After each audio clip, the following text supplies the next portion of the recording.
दर्शितं येन तस्मै श्रीगुरवे नमः।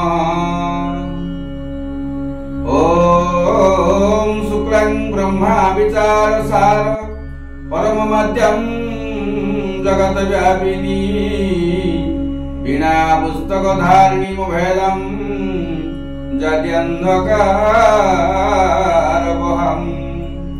हस्ते स्फटिकमालिकां विदधति पद्मासने संस्थितां वन्दे तं परमेश्वरी भगवतीं बुद्धिप्रदां शारदां बुद्धिप्रदां शारदां। जय जगन्नाथ दर्शक बंधु, मु ज्योतिर्विद श्री मधुसूदन नायक आपनकु मो चैनल महाशारदा एस्ट्रोलॉजी को स्वागत करुछि।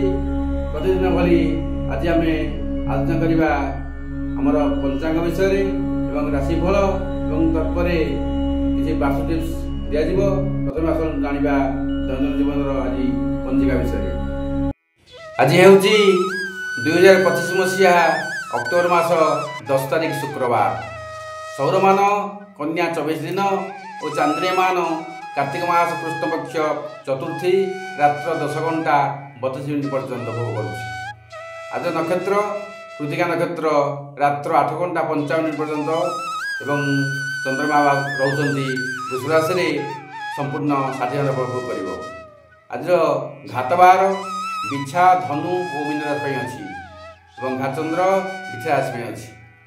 आज मृत व्यक्तिर रात्र 8 घंटा 55 मिनिट मध्य एक बाद पुष्कर दोष फल होची वंशहानि समाज शांति अनवस्त्र स्वर्ण प्रकृतकांश दान करंतु।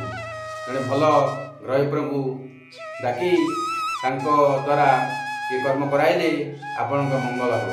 तेज आसतु आज विषय खाद्य जाना। मूला प्रथमे मूला सकाल सूर्योदय पाखु मूला खाइबे और रात्र 10 घंटा 32 मिनिट पर बेल खाइबे। तत्परे आज दिन चर्चा पर आसन जाना आज राशिफल। मेष ठारू मीन पर्यंत 10 राशिफल प्रथम राशि मेष राशि। मेष राशि कर्म क्षेत्र में स्थिति सुदृढ़ रहिबो। व्यवसाय माने व्यवसाय रे डेवलप करेंगे। राजनीति करुवा व्यक्ति माने राजनीति रे अग्रणी भूमिका ग्रहण करेंगे। आपण मान शुभ रंग लाल, आपण शुभ संख्या 9। आपण आज माँ मंगला मंदिर जाई पूजा अर्चना करंतु, शुभ फल मिलिबो। परवर्ती राशि वृष राशि। आज आपणक समस्त बाधा दूर हेबो। व्यवसाय माने सफल हेबे। दाम्पत्य सुख जोग रही। महिला माने कर्म क्षेत्र में विजयी हेबे। आपण मान पई शुभ रंग धला, शुभ संख्या 6। आज आपण माँ महालक्ष्मी को पद्म फूल दे अर्पण करंतु, शुभ फल मिलिबो। परवर्ती राशि मिथुन राशि। आज आपणक हजि जाइथिबा जिनिस फेरी पाइबे। व्यवसायी माने बुड़ी जाइथिबा बिजनेस को पुनराय इन्वेस्ट करी लाभवान हेबे। जो मानक दाम्पत्य विच्छेद होइतिला ता समाधान होई जिवो। शुभ रंग सबुज, शुभ संख्या 5। आपण प्रतिदिन तुलसी मूल जलदान करी तुलसी मूल मूर्तिका कपाल लगांतु, शुभ फल मिलिबो।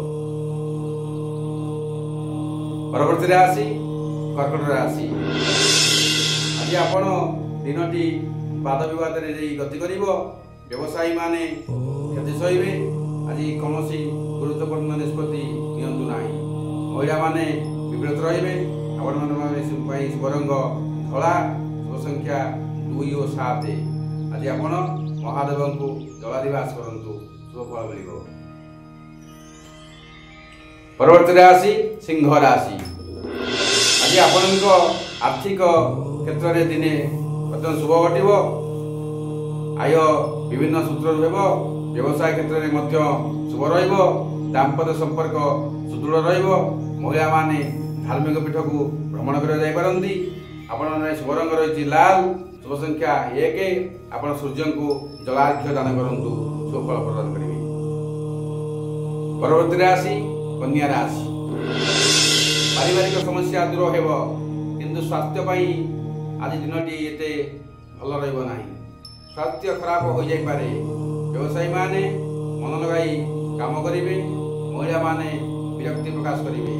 ଆପଣଙ୍କ ପାଇଁ ଶୁଭ ରଙ୍ଗ ରହିଛି ସବୁଜ, ଶୁଭ ସଂଖ୍ୟା 5।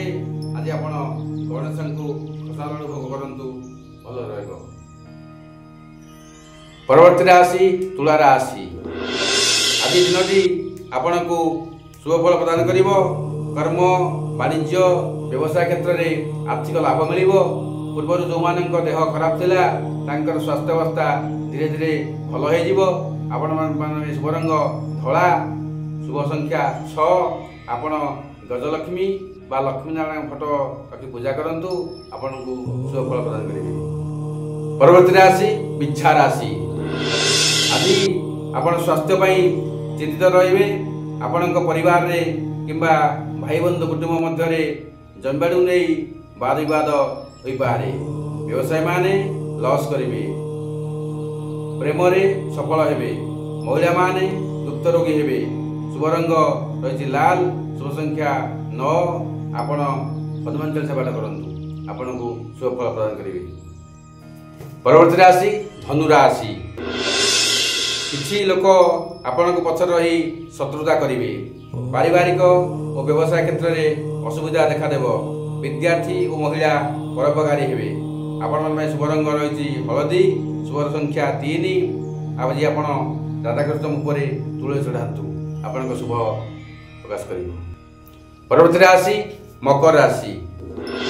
ଆଜି ଆପଣଙ୍କ ଦେହ ମନ ଭଲ ରହିବ। ବାଣିଜ୍ୟ ବ୍ୟବସାୟ କ୍ଷେତ୍ରରେ ବେଶ୍ ଲାଭବାନ ହେବେ। ମହିଳାମାନେ ବିପରୀତ ଲିଙ୍ଗ ପ୍ରତି ଆକର୍ଷିତ ହେବେ। ଶୁଭ ରଙ୍ଗ ରହିଛି କଳା ଓ ନୀଳ, ସଂଖ୍ୟା ହେଲା 1। ଆଜି ଆପଣ ଘରୁ ବାହାରକୁ ଗଲାବେଳେ ଟିକେ ଦହି ଖାଇ ଯାଆନ୍ତୁ, ଶୁଭ ମିଳିବ। ପରବର୍ତ୍ତୀ ରାଶି କୁମ୍ଭ ରାଶି। ଆଜି ଆପଣ ଆର୍ଥିକ କ୍ଷେତ୍ରରେ ସୁଦୃଢ଼ ରହିବେ। ଆୟ ଭଲ ରହିବ। ଅର୍ଥ ଯୋଗ ରହିଛି। କର୍ମକ୍ଷେତ୍ରରେ ଉପରିସ୍ଥ ଅଧିକାରୀ ପ୍ରଶଂସା କରିବେ। ବିଦ୍ୟାର୍ଥୀ ଓ ମହିଳାଙ୍କ ପାଇଁ ଦିନଟି ବହୁତ ଶୁଭ।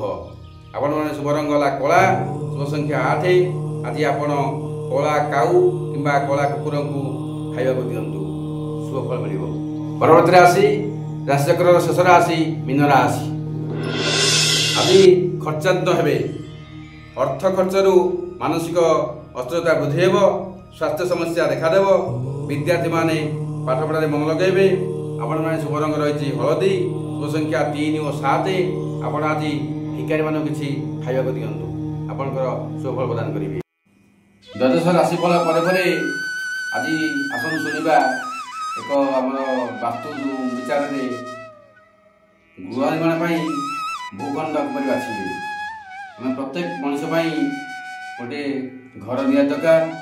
ସେଥିପାଇଁ ଭଲ ଭୂଖଣ୍ଡ ପ୍ରଥମେ ବାଛିବା ଦରକାର। ସେ ଭୂଖଣ୍ଡ କିପରି କ୍ରୟ କରିବେ, ତାର କ'ଣ ସବୁ ଲକ୍ଷ୍ୟ ଥିବା ଦରକାର, ସେସବୁ ଜାଣିବାକୁ ଆମେ ପାଇବା। ପ୍ରଥମେ ଜାଣିବା ଯେ ଭୂମି ହେଉଛି 4 ପ୍ରକାର। ଗୋଟା ହେଉଛି ବ୍ରାହ୍ମଣ ଭୂମି, ଗୋଟା ହେଉଛି କ୍ଷତ୍ରିୟ ଭୂମି, ଗୋଟା ହେଉଛି ବୈଶ୍ୟ ଭୂମି, ଆଉ ଗୋଟା ଶୂଦ୍ର ଭୂମି।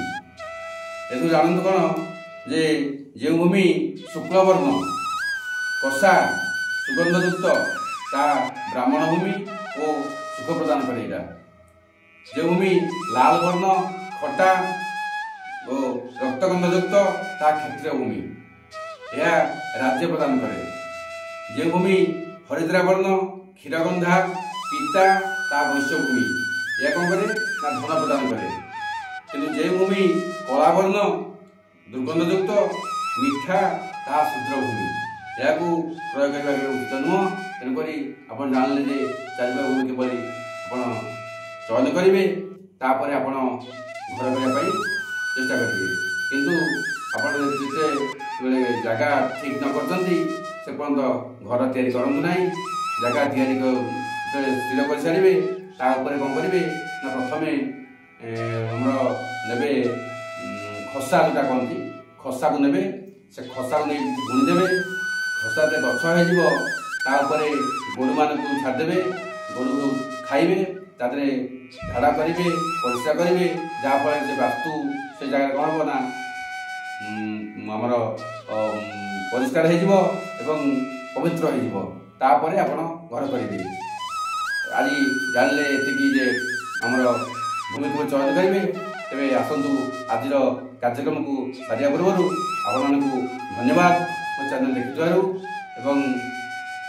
मो चैनल को शेयर लाइक एवं सब्सक्राइब करेंगे एवं बेल आइकन को प्रेस करेंगे। आपण को धन्यवाद रही नमस्कार।